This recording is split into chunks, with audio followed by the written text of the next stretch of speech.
দিল্লিতে পালিয়ে থেকেও ষড়যন্ত্র করছে শেখ হাসিনা, ফখরুল সমবেদনা জানালেন শিক্ষার্থী সাইদের পরিবারকে। কোটা আন্দোলনে ঢাকায় অংশ নেয়াদের বিরুদ্ধে মামলা কাল ও সারা দেশের গুলো আগস্টের মধ্যে প্রত্যাহার। হত্যা, গুম, নিপীড়ন বন্ধ ও সাবেক প্রধানমন্ত্রী শেখ হাসিনা বিচার দাবিতে সারা দেশে বিএনপির বিক্ষোভ।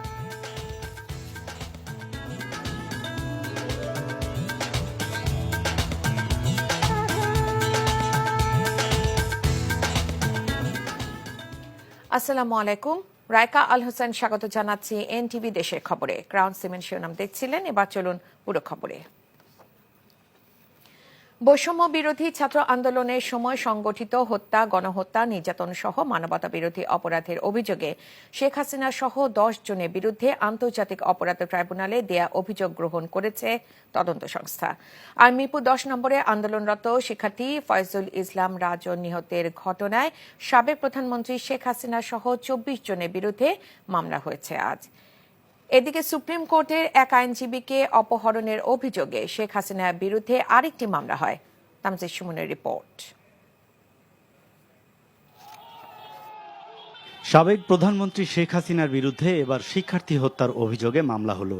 মিরপুর 10 নম্বরে ছাত্র আন্দোলনে গুলিবিদ্ধ হয়ে মারা যায় ফয়জুল ইসলাম রাজন। এই ঘটনায় রাজনের ভাই রাজীব বাদী হয়ে মামলা করলে কাফরুল থানাকে মামলা নিতে নির্দেশ দেয় সিএমএম কোর্ট। শেখ হাসিনা ছাড়াও 24 জনের মধ্যে মামলায় উল্লেখযোগ্য ব্যক্তি হচ্ছেন আওয়ামী লীগের সাধারণ সম্পাদক ওবায়দুল কাদের, সাবেক স্বরাষ্ট্রমন্ত্রী আসাদুজ্জামান খান কামাল, সাবেক আইনমন্ত্রী আনিসুল হক, জাহাঙ্গীর কবির নানক, সাবেক পররাষ্ট্রমন্ত্রী হাসান মাহমুদ। শেখ হাসিনা সহ তার মন্ত্রী পরিষদ এবং আওয়ামী লীগ, যুবলীগের পুলিশের ঊর্ধ্বতন কর্মকর্তা সহ মোট 24 জনের বিরুদ্ধে এই মামলাটিকে নিয়মিত এফআইআর বা এজাহার হিসেবে গণ্য করে তদন্ত এবং গ্রেপ্তারপূর্বক যথাযথ আইনগত ব্যবস্থা গ্রহণের জন্য কাফরুল থানাকে নির্দেশ প্রদান করেছেন। এর আগে সকালে একই আদালতে সুপ্রিম কোর্টের এক আইনজীবীকে অপহরণের অভিযোগে সাবেক প্রধানমন্ত্রী শেখ হাসিনা ও স্বরাষ্ট্রমন্ত্রী আসাদুজ্জামান খান সহ 5 জনের বিরুদ্ধে আনা অভিযোগে মামলা হিসেবে গ্রহণ করতে নির্দেশ দিয়েছে আদালত।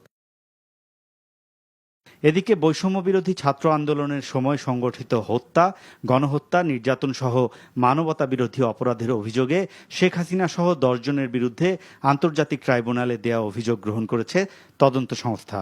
কমান্ড রেসপন্সিবিলিটিতে সাবেক প্রধানমন্ত্রী শেখ হাসিনা, সাবেক মন্ত্রী পরিষদের কয়েকজন সদস্য যাদের বক্তব্য সমস্ত পত্রিকা এবং প্রিন্ট মিডিয়া এবং ইলেকট্রনিক মিডিয়াতে এসছে, যাদের ইনস্টিগেটিং বক্তব্যের কারণে পুলিশের অসাধু কিছু সদস্য, র্যাবের কিছু সদস্যরা রাস্তায় নির্মমভাবে আমাদের ছোট ছোট বাচ্চাদেরকে গুলি করে হত্যা করেছে। এটা গণহত্যা হয়েছে। কোটা সংস্কার আন্দোলনে নিহত সিয়ামের বাবা বুধবার সংস্থাটিতে এই আবেদন করেন। Tamjid Suman, NTV news, Dhaka. শেখ হাসিনা পালায় না, কোথায় গেল এই দম্ভ? এমন মন্তব্য করে বিএনপি মহাসচিব মির্জা ফখরুল ইসলাম আলমগীর বলেছেন, শুধু পালানো নয়, লেজ গুটিয়ে পালাতে হয়েছে স্বৈরাচার হাসিনাকে। একই সঙ্গে ফ্যাসিবাদের জঞ্জাল পরিষ্কার করে নির্বাচনের সুষ্ঠু পরিবেশ তৈরি করতে অন্তর্বর্তী সরকারের প্রতি আহ্বান জানিয়েছেন মির্জা ফখরুল। রংপুরে পীরগঞ্জে ঐক্য ও সম্প্রীতি সমাবেশে এসব বলেন তিনি। ছাত্র জনতার গণ অভ্যুত্থানে স্বৈরাচারে বিদায় হয়েছে উল্লেখ করে বিএনপি মহাসচিব বলেন, বিদেশে বসে ষড়যন্ত্র অব্যাহত রেখেছেন Sheikh Hasina.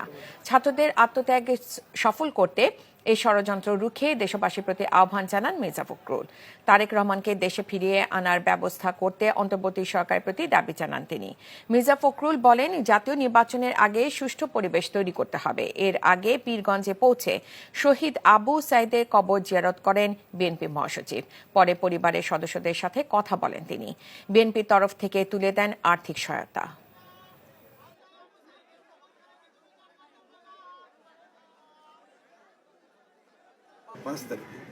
It was political, not at all religious or not at all any communal. Political turmoil সবসময় পলিটিক্যাল কিছু কিছু হয়। তারপরে 5 তারিখের পরে এখন পর্যন্ত এমন কোনো ইনসিডেন্ট হয়নি। ইনসিডেন্টের জন্য এখানে আপনার সংখ্যালঘু নির্যাতন হচ্ছে, এই ধরনের কথা বলা যায়।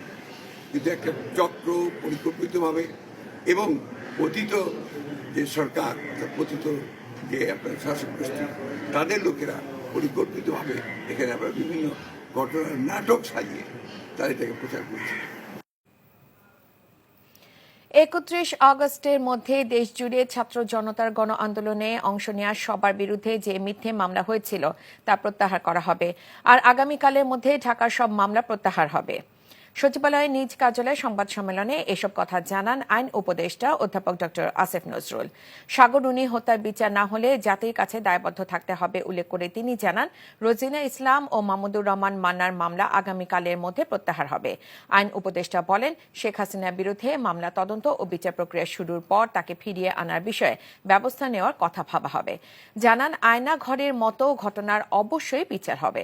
জনগণের টাকা যারা নিয়ে গেছে তাদের বিচার করা হবে এবং টাকা ফিরিয়ে আনার ব্যবস্থা নেওয়া হবে বলেও জানান আসিফ নজরুল। বৃহস্পতিবারের মধ্যে ঢাকা শহরে যে মিথ্যা এবং হয়রানিমূলক মামলা হয়েছিল সেগুলি প্রত্যাহার সম্পন্ন হবে এবং 1 জুলাই থেকে 5 আগস্ট পর্যন্ত ছাত্র জনতার এই গণ আন্দোলনে নেতৃত্ব দেওয়া, এই গণ আন্দোলনে আপনার আত্মদান করা, এই গণ আন্দোলনে অংশগ্রহণ করা মানুষের বিরুদ্ধে যে মিথ্যা এবং ষড়যন্ত্রমূলক মামলা হয়েছিল সেগুলি 31 আগস্টের মধ্যে আমরা আশা করছি প্রত্যাহার করা হবে। রোজিনা ইসলামের বিরুদ্ধে জানেন যে কি মিথ্যা মামলা করা হয়েছিল। আপনারা জানেন যে মাহমুদুর রহমান মান্না, আমি এই দুটা উল্লেখ করছি বোঝানোর জন্য আপনাদের যে আমরা কতটা প্রোঅ্যাক্টিভলি কাজ করার চেষ্টা করছি। রোজিনা ইসলামের পাসপোর্ট অলরেডি ফেরত দেওয়া হয়েছে। রোজিনা ইসলাম এবং মাহমুদুর রহমানের মামলা আগামীকালই প্রত্যাহারের ব্যবস্থা নেওয়া হবে। সাবেক প্রধানমন্ত্রী শেখ হাসিনার সাথে টেলিফোনে কথা বলে দেশে বিশৃঙ্খলা সৃষ্টির অভিযোগে বরগুনা জেলা আওয়ামী লীগের সাধারণ সম্পাদক ও জেলা পরিষদ চেয়ারম্যান মোহাম্মদ জাহাঙ্গীর কবিরকে গ্রেফতার করেছে পুলিশ। ভোর 6টার দিকে বরগুনা পৌরসভার আমতলার বাসা থেকে তাকে গ্রেফতার করা হয়। খোঁজ নিয়ে জানা যায়, ঢাকা থেকে পুলিশের একটি টিম বরগুনায় এসে জাহাঙ্গীর কবিরকে তার নিজ বাসা থেকে গ্রেফতার করে। সোমবার 12 আগস্ট রাতে সাবেক প্রধানমন্ত্রী শেখ হাসিনার সঙ্গে মোবাইল ফোনে কথা বলেন বরগুনা জেলা আওয়ামী লীগের সাধারণ সম্পাদক ও জেলা পরিষদ চেয়ারম্যান মোহাম্মদ জাহাঙ্গীর কবির। পরে তাদের কথোপকথনের একটি ভিডিও সামাজিক যোগাযোগ মাধ্যমে ছড়িয়ে পড়ে।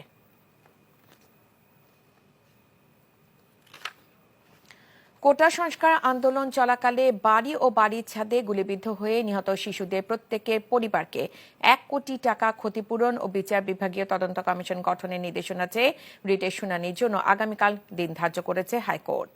বিচারপতি শেখ হাসান আরিফ ও বিচারপতি মোহাম্মদ বজলুর রহমানের হাইকোর্ট বেঞ্চ আজ এই দিন ঠিক করেন। রিটে গুলির ঘটনায় দায়ীদের চিহ্নিত করতে বিচার বিভাগীয় তদন্ত কমিশন গঠনে নির্দেশনা চাওয়া হয়েছে আবেদনে। এ বিষয়ে দুটি জাতীয় দৈনিকে প্রকাশিত প্রতিবেদন যুক্ত করে 31 জুলাই সুপ্রিম কোর্টের আইনজীবী তৈমুর আলম খন্দকার জনস্বার্থে এই রিট করেন। রিটের ষষ্ঠ সচিব, আইন সচিব, জাতীয় মানবাধিকার কমিশনের চেয়ারম্যান, পুলিশের মহাপরিদর্শক সহ সংশ্লিষ্টদের বিবাদী করা হচ্ছে। শুনানিতে তৈমুর আলম খন্দকার বিচারককে বলেন, একটি স্বাধীন দেশে বাড়ির ছাদে বারান্দায় বাবার কোলে শিশু এভাবে গুলিতে মরতে পারে না, এর বিচার হতেই হবে। মায়ের কোলে ঘরের ভিতরে ছাদের মধ্যে বাড়িতে থাকা অবস্থায়, বাড়ি পেরিফেরিতে থাকা অবস্থায় এই শিশু সন্তানরা গুলিবিদ্ধ হলো কিভাবে, এইটার একটা 3 সদস্য বিশিষ্ট জুডিশিয়াল ইনকোয়ারি কমিটি করতে হবে অ্যাট সার্ট উইদাউট ডিলে। আর pending hearing of the rule প্রাথমিক অবস্থা তাদেরকে 50 লক্ষ টাকা প্রত্যেক শিশুকে পিতামাতাকে 50 লক্ষ টাকা ক্ষতিপূরণ ইমিডিয়েট এডিন্টিম অর্ডার। ছাত্র জনতার উপর নির্বিচারে গুলি চালিয়ে গণহত্যার অভিযোগে সাবেক প্রধানমন্ত্রী শেখ হাসিনা সহ জড়িতদের বিচারের দাবিতে কেন্দ্রীয় কর্মসূচির অংশ হিসেবে দেশের বিভিন্ন স্থানে অবস্থান কর্মসূচি পালন করেছে বিএনপি ও সহযোগী সংগঠন। খুলনায় কেডি ঘোষ রোডে বিএনপি কার্যালয়ের সামনে অবস্থান কর্মসূচি পালন করে মহানগর ও জেলা বিএনপি। এ সময় বিএনপির তথ্য বিষয়ক সম্পাদক আজিজুল বারী হেলাল সহ অন্যরা উপস্থিত ছিলেন। এছাড়া বিভিন্ন স্থানে কর্মসূচি পালন করেছে বিএনপি নেতাকর্মীরা। রাজশাহী নগরী ভুবন মোহন পার্কে অবস্থান কর্মসূচিতে প্রধান অতিথি ছিলেন বিএনপির রাজশাহী বিভাগীয় সাংগঠনিক সম্পাদক শাহিন শকর। এ সময় বিএনপি নেতারা গণহত্যায় জড়িতদের বিচারের দাবি জানান। রংপুর নগরীর জাহাজ কোম্পানির মোড়ে বিক্ষোভ মিছিল ও অবস্থান কর্মসূচি পালন করেছে জেলা যুবদল। কুমিল্লার টাউন হল মাঠে প্রতিবাদ কর্মসূচি পালন করে বিএনপি নেতাকর্মীরা। গণহত্যার দায়ে সাবেক প্রধানমন্ত্রী শেখ হাসিনাকে দেশে এনে বিচারের দাবি জানান তারা। বগুড়ায় দলীয় কার্যালয়ের সামনে অবস্থান কর্মসূচিতে বিএনপি চেয়ারপারসনের উপদেষ্টা হেলালুজ্জামান তালুকদার লালু সহ দলীয় নেতাকর্মীরা উপস্থিত ছিলেন। গোপালগঞ্জে বিক্ষোভ মিছিল ও প্রতিবাদ কর্মসূচি পালন করেছে জেলা বিএনপি ও যুবদল। এছাড়া গণহত্যায় জড়িতদের বিচারের দাবিতে মোংলা, পাবনা, ঝালকাঠি, কুষ্টিয়া সহ দেশের বিভিন্ন স্থানে অবস্থান কর্মসূচি ও বিক্ষোভ মিছিল করেছে বিএনপি। ন্যায্য দাবি আদায়ে রাজপথে নেমেছিলেন শিক্ষার্থীরা। চাননি ক্ষমতার মসনদ, কোটায় নয় সরকারি চাকুরিতে নিয়োগ হোক মেধায়, চাওয়া এতটুকুই। সহ্য হয়নি শাসক গোষ্ঠীর, ঝাঁপিয়ে পড়েছিলেন নিরস্ত্র কোমল মতিদের উপর। নরসিংদীর নবম শ্রেণীর শিক্ষার্থী তাহমিদ তাদেরই একজন। 15 বছরের ছোট্ট এই শিশুটির বুক ঝাঁচড়া করে দেয় ঘাতকের বুলেট। ঝড় থেমে গেছে, নতুন করে শুরু হয়েছে সবকিছু।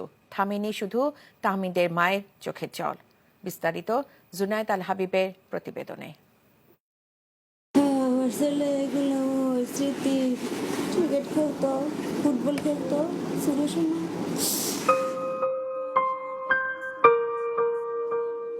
তাহমিদ ভুঁইয়া তামিম পড়াশোনার পাশাপাশি খেলাধুলা প্রেমী ছেলেটির স্বপ্ন ছিল একদিন বড় ক্রিকেটার হবার। সন্তানের স্বপ্ন পূরণে কোনো কিছুতে কমতি রাখতেন না বাবা মা। ছেলের ক্রিকেটের প্রতি আগ্রহ দেখে ব্যাট প্যাড থেকে শুরু করে কিনে দিয়েছিলেন সবকিছুই। এখন এসব কেবল স্মৃতি। ক্ষমতার মোহে অন্ধ শাসকের বুলেট কেড়ে নিয়েছে নিষ্পাপ শিশুটির জীবন। আমার ছেলে কত স্বপ্ন ছিল, বিজ্ঞানী হইব, খেলোয়াড় হইব, সব স্বপ্ন ভেঙেছে মানে।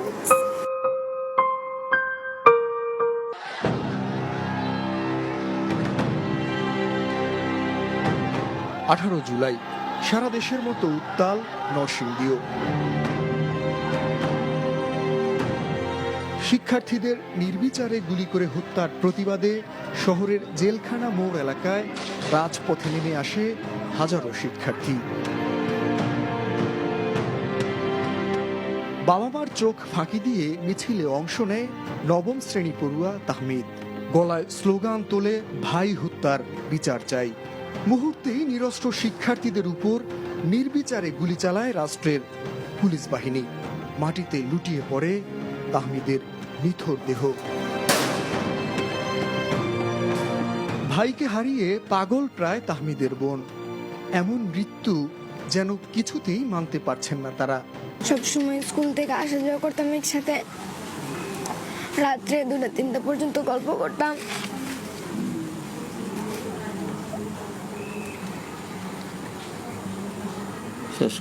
দুষ্টুমি, তারপর হচ্ছে যে রাত্রে গল্প করতাম, সব শেয়ার করতাম একজন আরেকজনের কাছে। সবসময় মনে হয় মানে যে সময় একা থাকি না, মানে ওই সময় অনেক বেশি মনে হয়। রাষ্ট্রের কাছে আমি আমার ভাইয়ের হত্যার বিচার চাই, দেশবাসীর কাছে আমি আমার ভাইয়ের হত্যার বিচার চাই।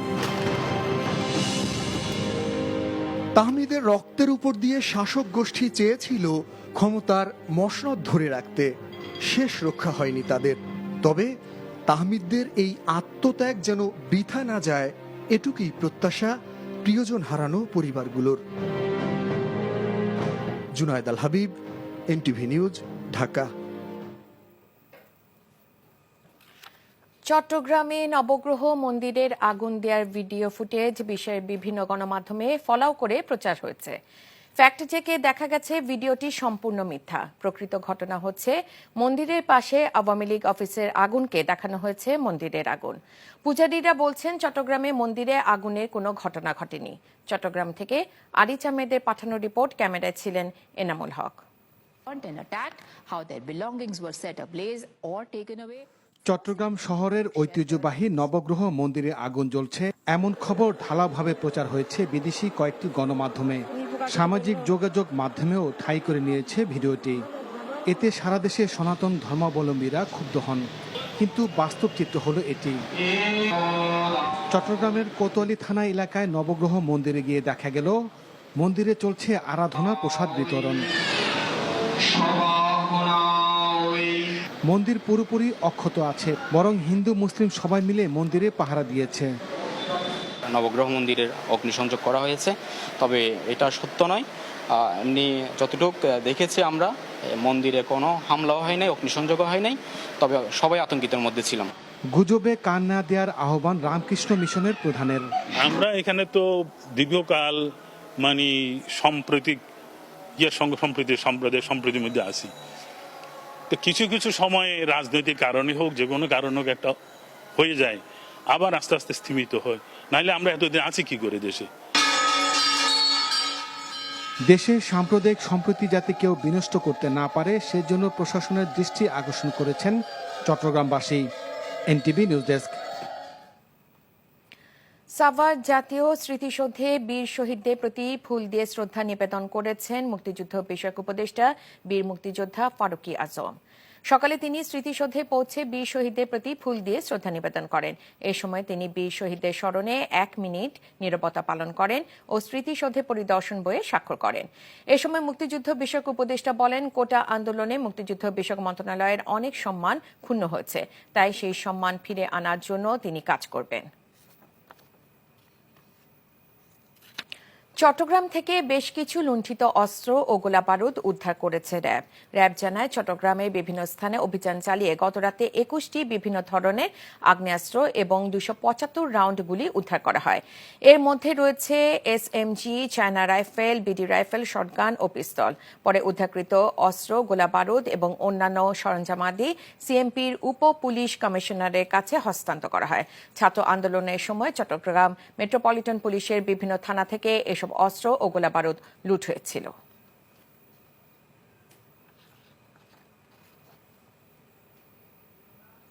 অন্তর্বর্তীকালীন সরকার যে দায়িত্ব দেবে তা যথাযথভাবে পালনের জন্য বিমান বাহিনী প্রস্তুত বলে মন্তব্য করেছেন বাহিনী প্রধান air chief marshal Hasan Mahmud খান।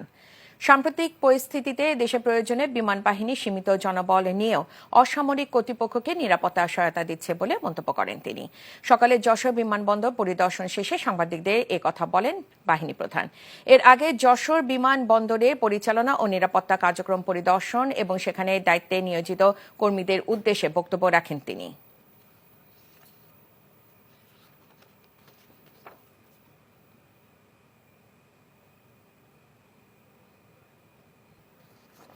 খুলনা মেডিকেল কলেজ হাসপাতালের অনিয়ম ও দুর্নীতির বিরুদ্ধে পরিচালক বরাবর স্মারকলিপি দিয়েছে শিক্ষার্থীরা।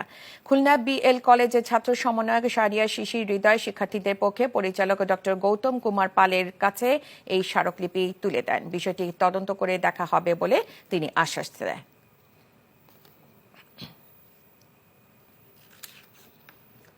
নেত্রকোনায় যুবদলের উদ্যোগে শান্তি ও সম্প্রীতি সমাবেশ অনুষ্ঠিত হয়েছে। পৌর শহরে পুকুরিয়া ডেন্ডু বাবাজির আশ্রমের সামনে জেলা যুবদলের সিনিয়র সহসভাপতি আব্দুল্লাহ আল মামুন খান রনির নেতৃত্বে সমাবেশ অনুষ্ঠিত হয়। এ সময় স্থানীয় বিএনপি নেতারা বলেন, দেশে সব ধর্মের লোকজন শান্তিতে বসবাস ও নিজ নিজ ধর্ম পালন করে আসছে। গণ অভ্যুত্থানের সুযোগে কেউ যেন অপ্রীতিকর ঘটনা ঘটাতে না পারে সে ব্যাপারে সবাইকে সতর্ক থাকতে হবে। অপরদিকে শহরের সাতপাই পালপাড়া এলাকাতেও স্থানীয় বিএনপি উদ্যোগে শান্তি সমাবেশ অনুষ্ঠিত হয়েছে। খবর শেষ করছি, যাবার আগে ক্রাউন সিমেন্ট শিরোনামগুলো আরো একবার জানিয়ে দিচ্ছি।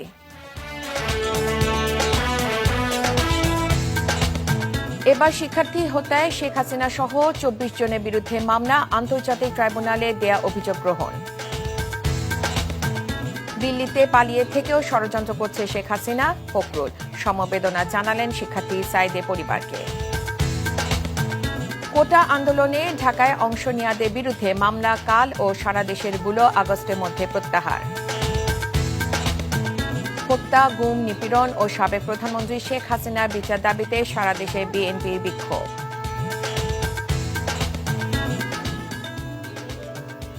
এই ছিল দেশের খবরে। এই খবরে ভিডিও সহ আপডেট জানতে ভিজিট করুন এনটিভি অনলাইন www.ntvbd.com। এছাড়াও এনটিভির জনপ্রিয় সব অনুষ্ঠান ও খবরের আপডেট জানতে ভিজিট করুন আমাদের ইউটিউব বা ভেরিফাইড ফেসবুক পেজ। 6টা ইভিনিং নিউজ দেখার আমন্ত্রণ রইল। ধন্যবাদ সবাইকে।